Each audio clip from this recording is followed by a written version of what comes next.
The alchemy of Kintsugi. Somewhere in Japan, a bowl slips from a pair of hands. For one suspended moment, there is silence. Then, the sound, sharp, sudden, final, ceramic striking the floor, shattering into fragments, and most people instinctively would respond the same way. Sweep the pieces away, hide the damage, replace the bowl, pretend the break never happened. But Kintsugi does something radically different. Instead of discarding the broken vessel, the artisan kneels beside the fragments carefully, patiently, almost reverently. Each broken shard is gathered by hand. Nothing is rushed. Nothing is hidden. And slowly, over weeks, sometimes months, the shattered bowl is rebuilt using lacquer mixed with powdered gold, not to disguise the fracture, but to illuminate it.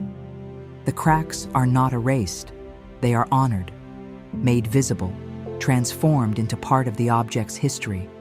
And when the bowl is finally complete again, something extraordinary has happened. It has not returned to what it was before. It has become something entirely new, something stronger, something rarer, something more valuable because it was broken. And honestly, I think human beings spend most of life trying to do the exact opposite. We hide our fractures. We apologize for them. We bury them beneath performance, humor, work, distractions, relationships, perfectionism, addictions, or silence. We learn very early that pain should be hidden quickly, that grief should not last too long, that trauma should not make others uncomfortable, that we should bounce back, snap back, return to normal, be who we were before. But what if healing was never supposed to look like pretending the break never happened? What if trying to become unbroken again is actually what keeps many humans suffering? Because trauma changes people. Deep loss changes people. Betrayal changes people. Illness changes people. Grief changes people. Pain changes people. There are moments in life where the old version of you truly does shatter. And I think one of the cruelest things modern culture tells people is, go back to who you were before, as though nothing happened, as though the nervous system did not absorb every shock, as though the mind did not fracture under the weight of survival, as though the soul did not split open trying to carry experiences it was never prepared for. And honestly, many people are not only grieving what happened to them, they are grieving the person they were before it happened. The softer version, the safer version, the version that trusted more easily, the version that slept peacefully, the version that laughed more freely, the version that did not yet know how cruel life could become. And there is a deep sorrow in that. Because after trauma, many people spend years desperately trying to reconstruct the exact same person they used to be. But Kintsugi teaches something entirely different. It whispers, you were never meant to become who you were before. You were meant to become something new, not untouched, not unchanged, transformed.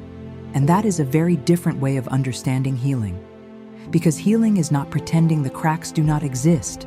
Healing is learning what to fill them with. That is the real alchemy. Some humans fill their fractures with bitterness, some with shame, some with numbness, some with avoidance, some with self-destruction, some with silence. And honestly, that makes sense. Pain changes the nervous system. Trauma changes the body. The brain adapts to survival. Hypervigilance, anxiety, emotional shutdown, dissociation, overthinking, people-pleasing, fear, control, numbing. These are not signs that someone is weak. Often they are signs that someone survived. But survival alone is not the same thing as healing, because eventually, the fragments have to be gathered, and that process cannot be rushed. That is another truth Kintsugi understands deeply. The artisan does not angrily force the broken bowl back together in a single afternoon. There is patience, stillness, precision, care, time. And honestly, real healing is often painfully slow too. Not because people are failing, but because the nervous system heals through repetition, safety, integration, and gentleness. Not force. Humans are not machines. You cannot simply command the soul to recover faster. Some wounds require sitting quietly beside the broken pieces for a while. And I think many people watching this needed to hear that. Because modern life constantly pressures humans to heal publicly before they have even had time to process privately. People say, move on. Stay positive. Everything happens for a reason. At least you're stronger now. But deep pain does not disappear because somebody rushed your grief. And honestly, some fractures deserve reverence. Some losses permanently alter the architecture of the soul. That is not weakness. That is being human. Kintsugi never asks the bowl to pretend it was never shattered. It simply asks, what will you use to rebuild yourself now? That question changes everything. Because eventually, after enough suffering, every human reaches a crossroads. Will the cracks become places where darkness settles permanently? Or will they become places where wisdom enters? And no, this does not mean trauma is good. Please hear me carefully. Pain is painful. Loss is loss. Trauma is not romantic. There are things human beings go through that should never have happened. But there is also another truth.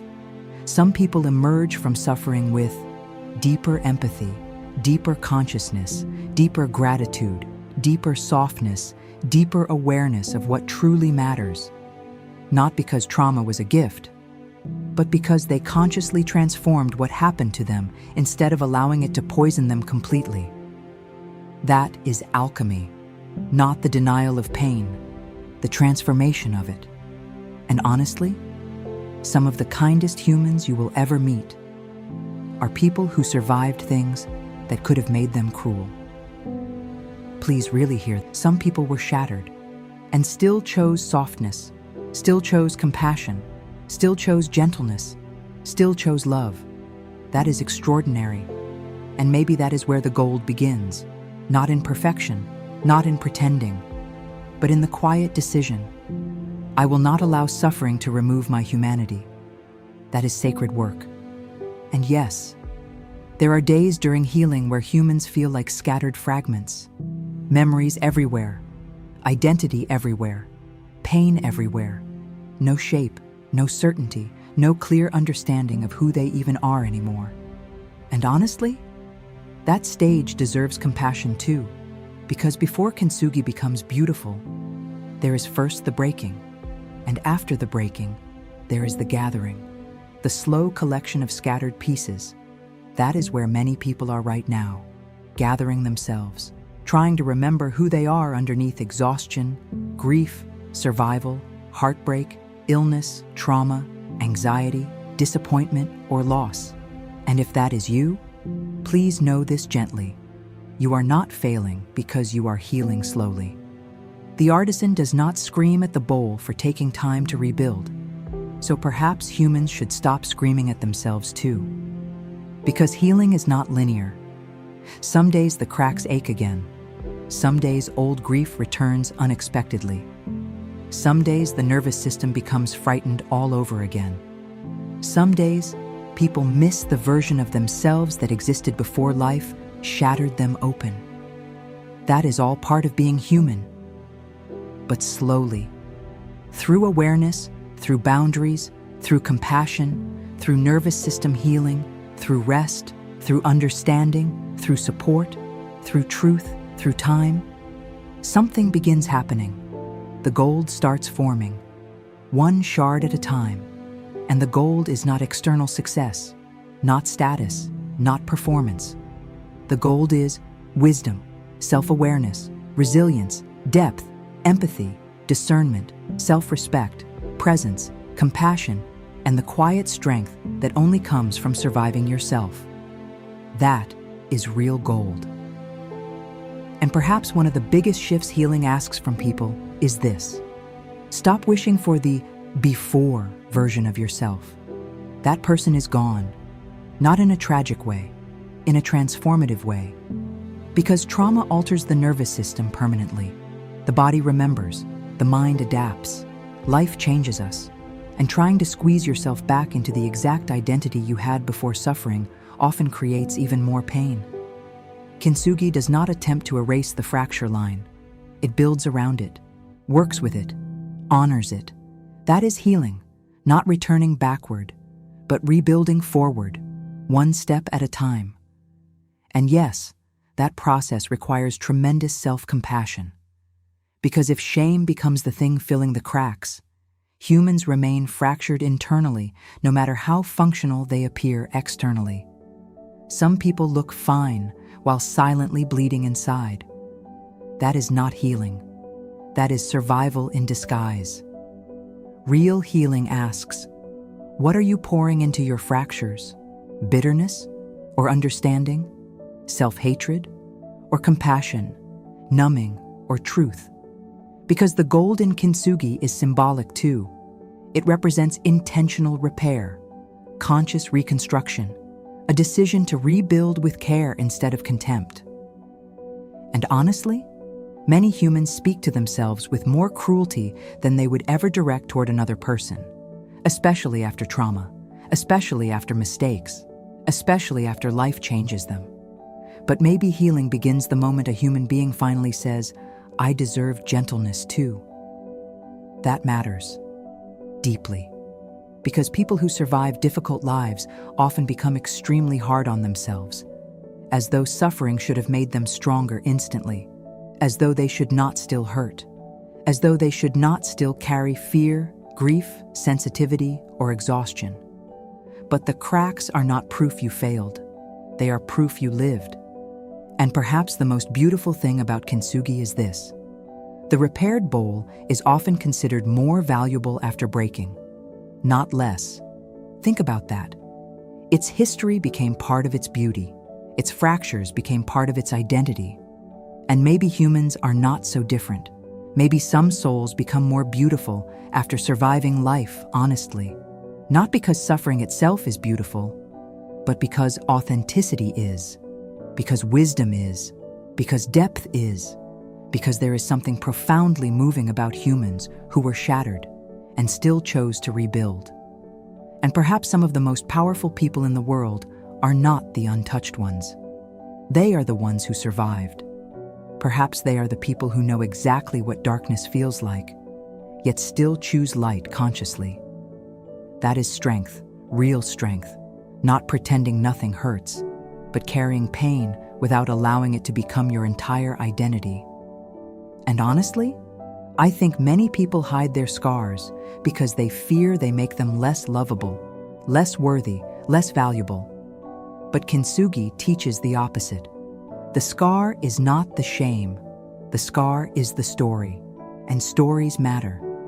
Because when survivors stop hiding completely, something extraordinary happens. Other broken people begin recognizing themselves too.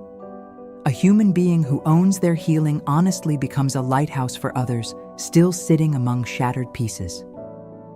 That is why vulnerability can heal people. Not oversharing, not bleeding publicly without boundaries, but honest humanity. The ability to say, yes, life broke me in places too, and still standing, still breathing, still rebuilding, still becoming. That gives other humans permission to hope.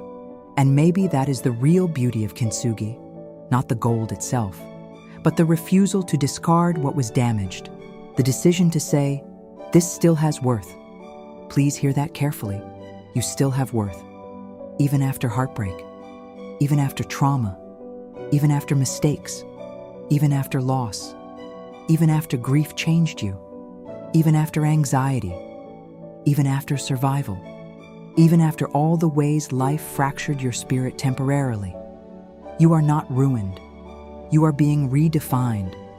And maybe some people listening to this need to stop seeing themselves as broken forever and start seeing themselves as unfinished reconstruction.